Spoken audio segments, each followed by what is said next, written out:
Hey guys, Drifter here. In case you haven't heard, Specialists are back in Black Ops 4, and I wanted to open up this commentary by showing you my best clip from the capture session where my team is dead, but I move into the hard point with Crash, put the shield down, defend my back, hit God only knows how much incoming fire, which gives me points, and then use the little pistol slot to pick up several kills while my team respawns, gets behind me and gets kills, which I get assists for, and then they move in through the side and we retake the hard point. It was a critical moment in this fantastic match, and definitely one of my favorite moments from the capture event. The gameplay you're going to get to see today is just hands down fantastic. It's my best overall gameplay. I open up with the very untactical spray, very fast-firing submachine gun.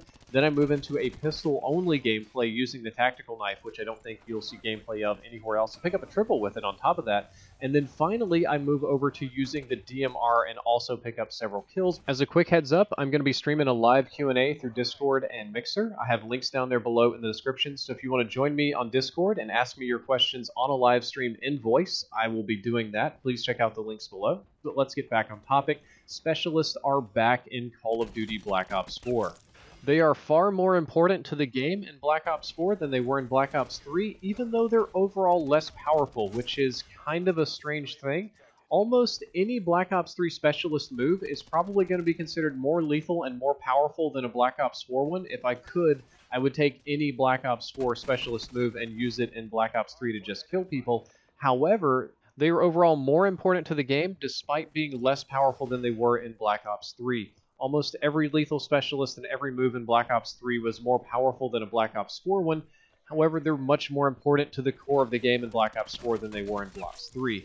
The game, the maps, the modes, pretty much everything is designed to revolve around the specialist and their abilities and your ability to work together as a team, and that's what makes them so much more important. The game as a whole is closer to a hero shooter than COD has ever been. Overwatch is what people really like to jump on and be like, COD is Overwatch now, Activision's, combining all their games together. But I think that Rainbow Six Siege is more fair. There's still a lot of gunfights, and none of the specialists are going to help you win gunfights, so they don't have more health or anything. But the abilities that you have, especially the tactical ones that grant vision, awareness, or some sort of healing or protection, are extremely important for your team to be able to take an objective. At the start of each round, each team can pick one of the specialists. So there can't be 3 Ruins and 2 Seraphs. It's only one of each one.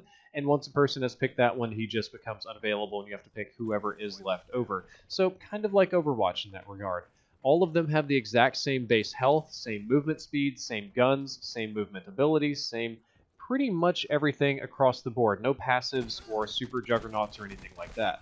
Similarly to Black Ops 3, each specialist has unique audio cues, callouts, and unique body outlines and shapes, so it's really easy to see what specialists you're coming up against and know exactly what they could do to you, which does allow for telegraphing moves and counterplay. Now, I want to talk about their 2 abilities. Each specialist has a big special ability and an optional piece of special equipment. I want to start out with the equipment first because I think that's the most poorly understood thing that's going on. In your Create a Class menu, you get a tactical slot. In this one tactical slot, which is R1 on PlayStation, you can equip a regular grenade, a tomahawk, a trophy system, or something like that. Something that we're all very familiar with. Or you can equip one piece of specialist equipment, which is unique to whatever specialist you choose. And no other specialist can use that particular piece of equipment. And the way I like to think about it is instead of being a piece of equipment, it's like getting a baby ability. It's like getting a small specialist ability, but it's wrapped around some form of item or something that you deploy. Most of them have long cooldowns at about 2 minutes. There's some that are shorter, so you really don't want to spam these. You don't want to waste them. You want to hold on to them. So people aren't running all over the map spamming big grenades and spamming abilities. They tend to hold on to them until they really, really need them.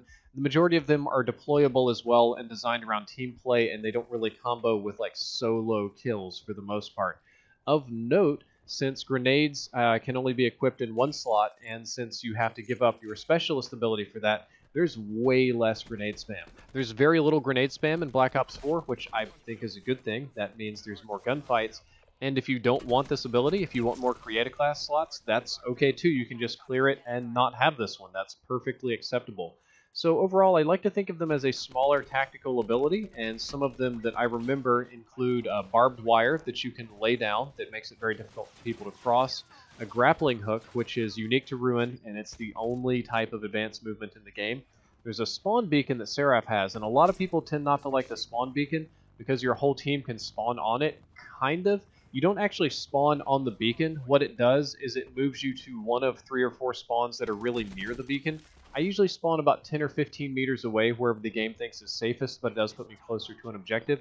The medic can lay down golden magazines, which if your teammates pick up and get a kill with, it gives them bonus points toward their kill streaks.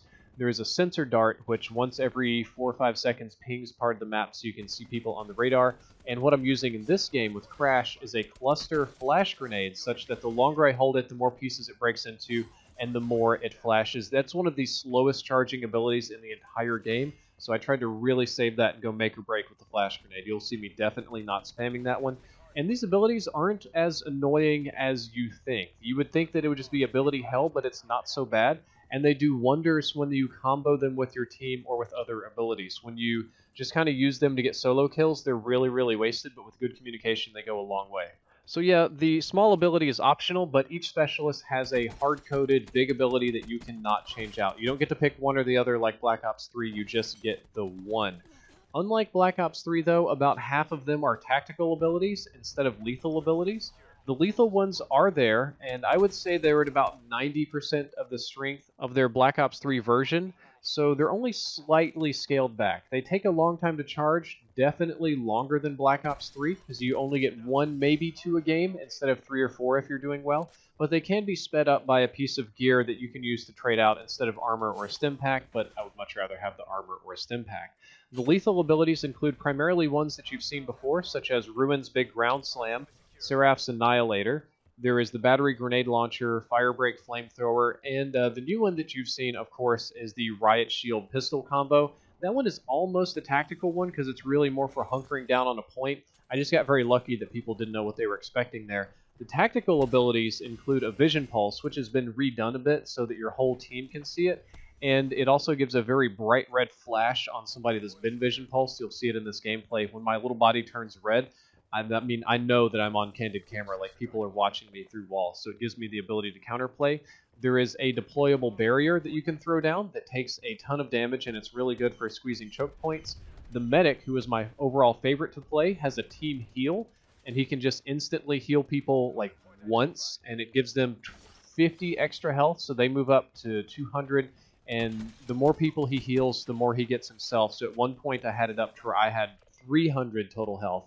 And while that sounds really, really OP, I think it's the longest charging one. I was able to do it about once per game. I didn't even do it here because these games were so sweaty, I knew that I wasn't going to be able to get much use out of it. But in my earlier capture session, I was definitely playing with it. I had a lot of fun doing that, just kind of healing people, though I didn't get to do it very much. The Golden Mags was much, much more useful. On top of that, there was one other tactical ability that I didn't try out. If I'm not mistaken, I think it was some kind of disruption ability. It killed a few of my streaks.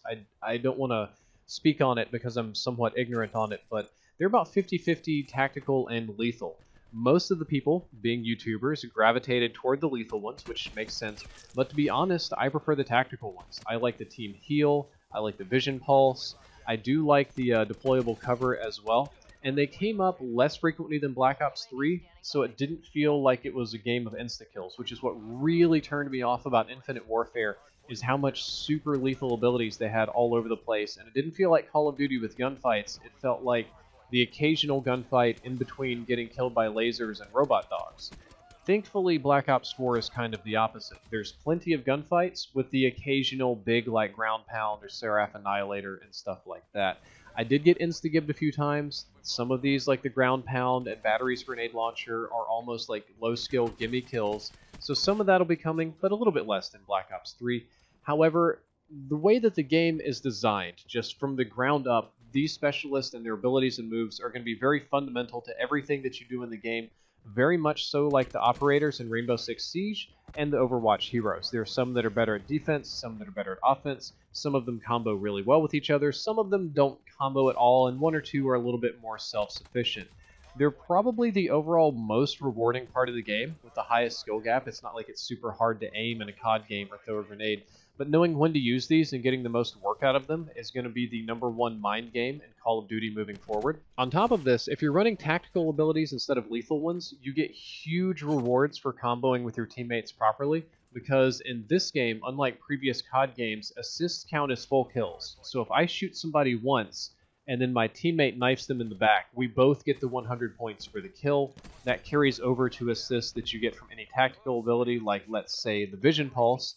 And on top of that, if you've used an ability, either the the deployable one, the small ability, or the big specialist ability, it rewards you for doing that. So when I played Seraph and I put down the spawn beacon, I got points when people spawned on it. I got points when people got kills with the golden magazine. Of course, people were getting points for Vision Pulse, and I got points for blocking stuff with the Riot Shield.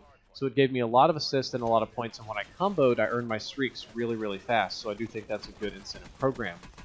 That's pretty much the rundown on the Specialist, and yeah, I'm aware it's not a traditional Call of Duty game. I'm aware that a lot of people really didn't want Specialists. They wanted something more in line with Modern Warfare 2 or Modern Warfare 3, but the problem is it's not 2010 or 2008 anymore. That was almost a decade ago.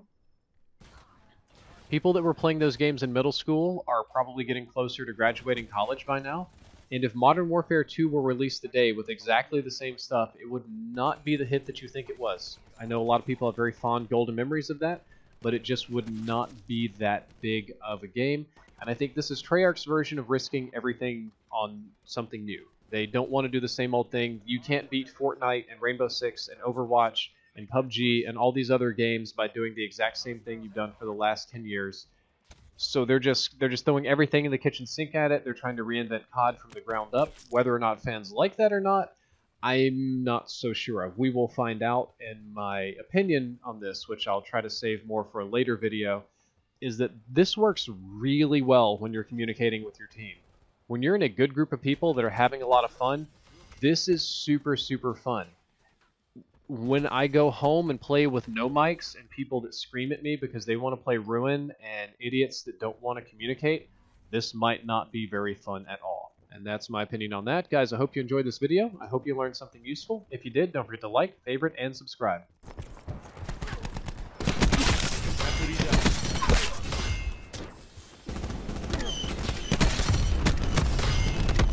Hardpoint locked down. Hardpoint located. Hostiles have the hardpoint.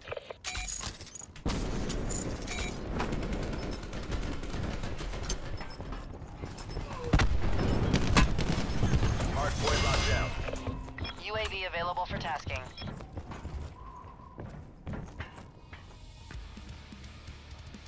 Mercs will think twice before trying that again.